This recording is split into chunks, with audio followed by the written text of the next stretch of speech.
രാഹുൽ മാങ്കൂട്ടത്തിൽ എന്ന യുവ നേതാവിനെ പോലീസ് കസ്റ്റഡിയിലെടുത്ത് നീങ്ങുമ്പോൾ രാഷ്ട്രീയ കേരളം ഉറ്റുനോക്കിയത് കോൺഗ്രസിന്റെ പ്രതികരണം എന്താണ് എന്നാണ്. അവിടെയാണ് കെ മുരളീധരൻ എന്ന കരുത്തനായ നേതാവ് തന്റെ ബ്രഹ്മാസ്ത്രം പുറത്തെടുത്തത്. മാധ്യമപ്പട ചോദ്യങ്ങൾക്കായി വളഞ്ഞപ്പോൾ മുരളീധരൻ ഒട്ടും പതറാതെ മറുപടിയും നൽകി.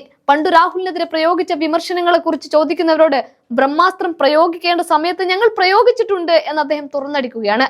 എന്നാൽ അത് പാർട്ടിയെ തകർക്കാനല്ല, മറിച്ച് തിരുത്താനായിരുന്നു എന്ന വ്യക്തമായ സന്ദേശം കൂടെ മുരളീധരൻ നൽകുന്നുണ്ട്. കോൺഗ്രസിന് ഒരു ചുക്കും സംഭവിക്കില്ല എന്ന മുരളീധരന്റെ വാക്കുകൾ അണികൾക്ക് നൽകുന്ന ആവേശം ചെറുതൊന്നുമല്ല. ഇതിനിടയിലാണ് അറസ്റ്റ് നടന്ന സ്ഥലത്ത് പൊതിച്ചോർ വിതരണവുമായി CPM യുവജന വിഭാഗം എത്തിയത്. ഈ തക്കം പാർത്തിരിക്കലിനും രാഷ്ട്രീയ മുതലെടുപ്പിനും മുരളീധരന്റെ കൃത്യമായ മറുപടി നൽകുന്നുണ്ട്.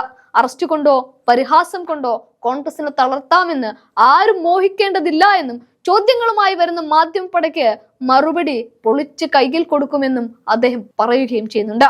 പാലക്കാട്ടെ ഹോട്ടലിൽ നിന്ന് അർദ്ധരാത്രി നാടകീയമായി തുടങ്ങിയ അറസ്റ്റ് നടപടികൾ പത്തനംതിട്ട AR ക്യാമ്പിൽ ചോദ്യം ചെയ്യലിന് ശേഷം വൈദ്യ പരിശോധനയിലേക്ക് എത്തുമ്പോഴും കോൺഗ്രസ് ഈ പോരാട്ടത്തിൽ ഒറ്റക്കെട്ടാണെന്ന പ്രഖ്യാപനമാണ് മുരളീധരന്റെ വാക്കുകളിൽ മുഴങ്ങുന്നത്. എതിരാളികളുടെ എല്ലാ കണക്കുകൂട്ടലുകളും തെറ്റിച്ചുകൊണ്ട് രാഹുലിനെ പ്രതിരോധിച്ചും പാർട്ടിയെ കാത്തുസൂക്ഷിച്ചും മുരളീധരൻ കളം നിറയുകയാണ്. ആ രംഗങ്ങൾ ഒന്ന് കാണാം. അദ്ദേഹത്തിന്റെ ഭാഗത്തുനിന്ന് തെറ്റ് സംഭവിച്ചുകൊണ്ടാണ് പാർട്ടി അദ്ദേഹത്തിനെ പുറത്താക്കിയത്. അപ്പോൾ അതിനുശേഷം നടക്കുന്ന ഒരു കാര്യങ്ങളെ കുറിച്ച് ഞങ്ങൾക്ക് ഉത്തരവാദിത്വമില്ല.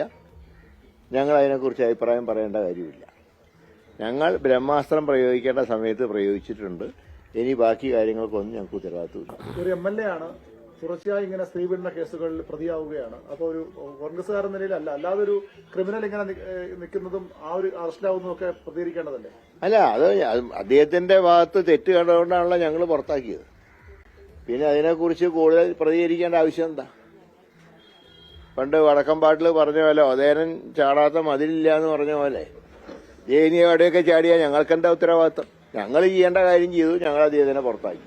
ഞങ്ങളുടെ കൂട്ടത്തിൽ നിർത്താൻ വളരെതാത്ത ഒരാളാണെന്ന് ബോധ്യപ്പെട്ടതുകൊണ്ടാണ് പാർട്ടി ആക്ഷൻ എടുത്തത്. ഇനിയിപ്പോൾ അതിനെക്കുറിച്ച് ഒരു ചർച്ചയുടെ ആവശ്യമില്ല. ഇനി ഉചിതമായിട്ടുള്ള തീരുമാനങ്ങൾ സർക്കാരും പോലീസും സ്വീകരിക്കട്ടെ.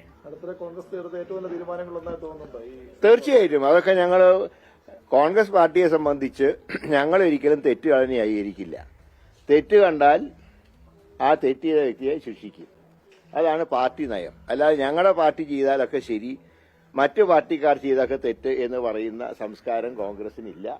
ഞങ്ങൾ സ്വർണം കട്ടവരെയും സ്ത്രീലമ്പടന്മാരെയും ഒന്നും ഞങ്ങൾ ഒരു കാലത്തും പ്രോത്സാഹിപ്പിച്ചിട്ടുമില്ല.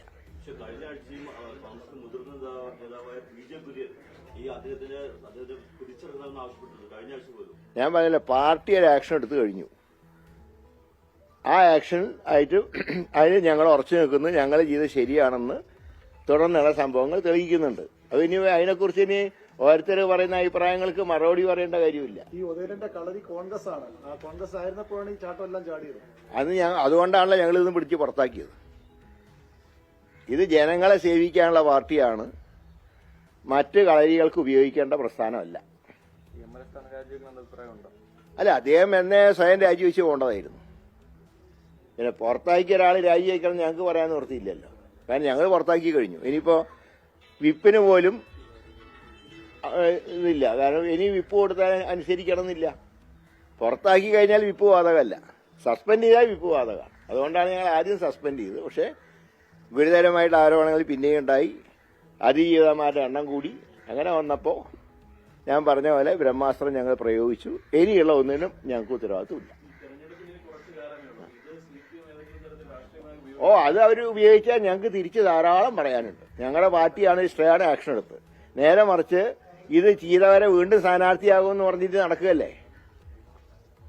ഇത് അറിഞ്ഞിട്ട് മുഖ്യമന്ത്രി ഹേമ കമ്മിറ്റിയുടെ റിപ്പോർട്ട് വായിച്ചിട്ട് പോലും അതിൽ പറഞ്ഞിട്ട് ആളെ 2 തവണ സ്ഥാനാർത്ഥിയാക്കി. 2021 ആക്കി, 24 ആക്കി. അപ്പൊ അങ്ങനെയുള്ളവർ പറഞ്ഞാൽ ഞങ്ങൾക്ക് അതൊന്ന് പറഞ്ഞു കിട്ടാൻ ഞങ്ങൾ കാത്തിരിക്കുകയാണ്. ഞങ്ങൾക്ക് അങ്ങോട്ടും ധാരാളം പറയാം.